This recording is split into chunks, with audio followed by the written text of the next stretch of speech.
कडक उन्हामुळे गॅसजवळ जावंसं वाटत नाही, पण भूक तर लागलेली आहे. मग अतिशय सोपं 1 मिनिटच गॅसजवळ थांबून हा पदार्थ बनवून चविष्ट असं पदार्थ तुम्ही खाऊ शकतात पोटभर आणि दुसऱ्यांनाही खाऊ घालू शकतात. इथे मी अर्धा लिटर दही घेऊन ते व्यवस्थित फेटून त्याच्यामध्ये हवे तेवढे पाणी टाकलेले आहे.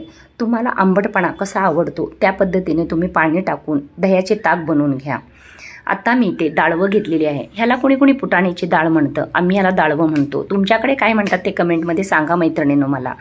आणि हे पावडर, डाळव्याचं पावडर ताकामध्ये टाकून व्यवस्थित मिक्स करून घेणे, गाठी राहू द्यायचे नाहीत. मला इथे पाऊण वाटी डाळव्याचं कूट लागलेलं आहे. बाकी पाव वाटी शिल्लक पीठ तशी शिल्लक राहिलेली आहे. मी त्याला दुसऱ्या पदार्थाला यूज करणार आहे. हे व्यवस्थित गाठी फोडून घेऊन ताक तयार केले. त्याच्यामध्ये मीठ, साखर, मिरची, पाव चमचा मीठ, 2 चमचे साखर व लाल मिरची पावडर पाव चमचा टाकले.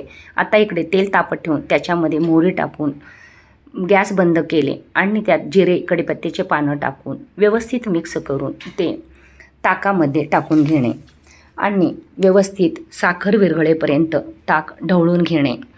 आणि आता आपण हे झालं गॅसजवळचं काम आपलं फक्त 1 मिनिटाचंच होतं. आत्ता आपण पोटभरीचं जेवण कसं बनवायचं, कशी हे सर्व करायचं हे पाहू. एका प्लेटमध्ये मी इकडे ब्रेड घेतलेली आहे. मला हे थोडंसं ताकामध्ये मीठ आणि साखर कमी वाटलं. मी अजून पाव चमचा मीठ आणि 2 चमचे साखर टाकले. इथे आता प्लेट तयार करत आहे. प्लेटमध्ये मी एक ब्रेड घेतलेला आहे.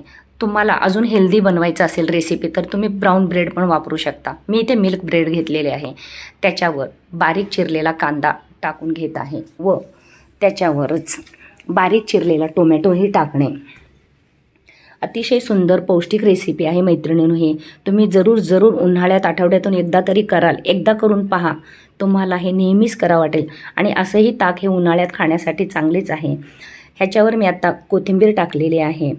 मैत्रिणींनो, व्हिडिओ पाहून नुसतं पाहून सोडत जाऊ नका. एक लाईक करत जा. तुमच्या लाईकने आम्हाला पण उत्साह वाढतो. आता ह्यावर मी जाड खिसणीने खिसलेला काकडी टाकले. तुम्ही बारीक चिरूनही घेऊ शकता काकडी. त्याच्यावर 0 नंबरची शेव टाकलेली आहे. शेव टाकल्याने अजून त्याची चव चांगली होते, वाढते.